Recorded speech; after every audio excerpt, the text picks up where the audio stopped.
مفتی خالد الازہری کے اصلاحی بیانات اور وظائف کے لیے مفتی صاحب کا یوٹیوب چینل سبسکرائب کریں۔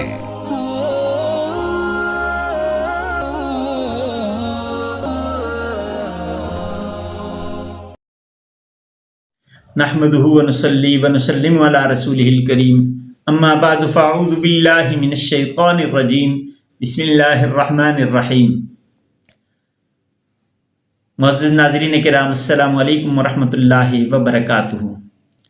بہت سے لوگوں کی طرف سے ایک وظیفے کا مطالبہ تھا، وہ میں بتاتا چلوں کہ امتحانات میں طلباء و طالبات کیا پڑھیں۔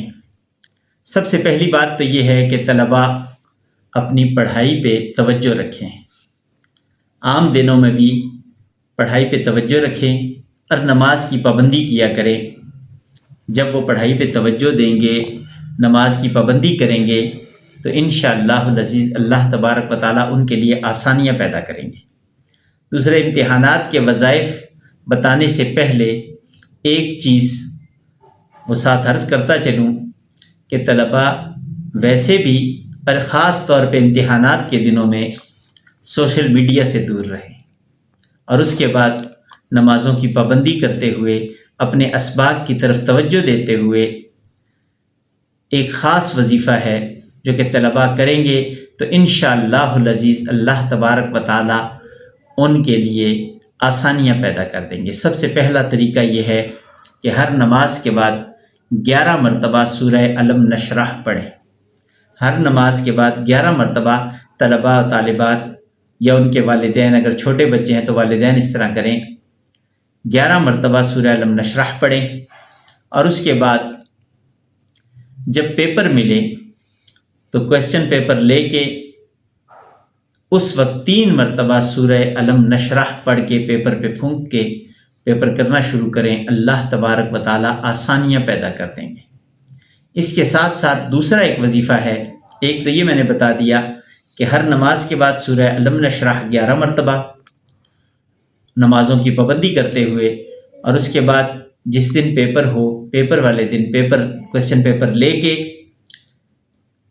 اس سے پہلے 3 مرتبہ سورہ علم نشرح پڑھ کے پیپر دیکھیں، حل کرنا شروع کریں۔ اللہ تبارک و تعالیٰ آسانی پیدا فرما دیں گے۔ سورہ علم نشرح سے انشاءاللہ العزیز ذہن حاضر رہے گا، آسانیاں پیدا ہوں گی، اللہ کی مدد شامل حال رہے گی۔ اور اس کے ساتھ دوسرا جو وظیفہ ہے، اگر کوئی یہ سورہ علم نشرح والا نہیں کر سکتا تو اس کے لیے یہ ہے کہ ہر نماز کے بعد ایک تسبیح یا خبیرو پڑھے، یا خبیرو، ہر نماز کے بعد ایک تسبیح پڑھے، اور جب پیپر ہو پیپر سے پہلے 21 مرتبہ یا خبیرو پڑھ کے اس کے بعد حل کرنا شروع کریں، اور پیپر شروع کرنے سے پہلے بسم اللہ الرحمن الرحیم لازمی پڑھا کریں، اس لیے کہ حدیث مبارکہ میں ہے کہ ہر وہ کام جو بسم اللہ کے بغیر شروع کیا جائے وہ نامکمل رہتا ہے۔ تو سب سے پہلے بسم اللہ الرحمن الرحیم پڑھیں، پھر درود شریف پڑھ کے 21 مرتبہ یا خبیرو پڑھیں، یا جس نے سورہ علم نشرح والا عمل کرنا ہے وہ اعوذ باللہ بسم اللہ پڑھ کے سورہ علم نشرح پڑھے، اور اس کے بعد درود شریف 3 مرتبہ پڑھ لے۔ اللہ تبارک و تعالیٰ اس پیپر میں آسانیاں کر دیں گے، اور انشاءاللہ العزیز آگے کے لیے بھی اللہ تبارک و تعالیٰ آسانیاں پیدا فرمائیں گے۔ اور پھر جب امتحانات ختم ہو جائیں تو اس کے بعد بھی سورہ مبارکہ کا ورد رکھنا ہے، تاکہ اللہ تبارک و تعالیٰ علم کے حصول میں آسانیاں پیدا فرمائے۔ زندگی باقی، ملاقات باقی، وآخر دعوانا ان الحمدللہ رب العالمین۔